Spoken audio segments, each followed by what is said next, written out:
Le millionnaire, qui tomba amoureux de la femme de ménage, Santibáñez, était l'homme le plus riche de la ville. Il apparaissait en couverture de magazines dans des conventions où l'on ne parlait que de millions. Diplômé avec mention en architecture par l'université d'Oxford, il revint pour prendre en charge l'héritage familial, l'entreprise de construction la plus puissante du pays. Sa parole faisait loi dans les négociations les plus dures. Son regard suffisait pour sceller un contrat. Mais il y eut quelque chose qu'il ne put dominer. Une humble femme de ménage. Sa journée commençait à 5 heures du matin depuis son manoir sur les collines entre cristal et marbre. 5 employés, 2 chauffeurs, un chef personnel. À 7 heures, la Lincoln noire le conduisait jusqu'à son immeuble. Le chauffeur ouvrit la porte. Santibáñez descendit sans regarder personne à l'entrée. Le portier, un homme de 60 ans au visage fatigué mais aimable, le salua avec respect comme chaque matin. Le millionnaire poursuivit son chemin sans répondre. Les employés s'arrêtaient en le voyant passer. Certains inclinaient la tête,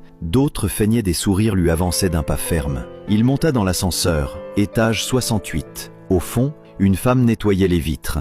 Elle ne tourna pas la tête pour le saluer, elle ne s'arrêta pas, continua son travail imperturbable, ignorant sa présence. Santibáñez marqua un temps d'arrêt. Personne ne lui avait jamais fait ça. C'était la première fois depuis qu'il avait du pouvoir que quelqu'un ne le flattait pas. Une voix surgit en lui. Et cette petite employée, qu'est-ce qui lui arrive? Pourquoi ne s'incline-t-elle pas devant moi? Il entra dans son bureau, mais son esprit n'était pas en paix. Il s'assit, regarda les plans devant lui et finit par regarder vers le couloir. Elle était là. Serait-elle aveugle? Elle ne sait pas qui je suis. Sûrement, elle doit être nouvelle. Pour la première fois depuis des années, son attention n'était pas sur un contrat, mais sur une personne. Non par intérêt, mais parce que son ego s'est senti blessé. Chaque fois qu'il passait près, elle poursuivait son affaire, nettoyait, passait l'aspirateur, arrangeait des fleurs. Elle ne le regardait jamais, elle ne s'arrêtait jamais. C'était comme s'il n'existait pas. Il commença à l'observer. Il remarqua qu'elle restait quelques minutes de plus après son service terminant, ce que d'autres laissaient à moitié un soir,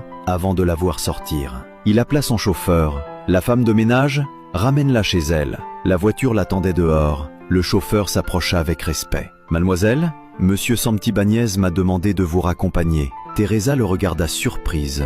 Merci, mais non. Elle traversa la rue et disparut dans la foule. Quand il descendit, il trouva son chauffeur encore à l'entrée. Est-ce que je ne t'ai pas donné un ordre? Pardon monsieur, elle n'a pas accepté. Bon, allons à la maison monsieur. Emmène-moi au club.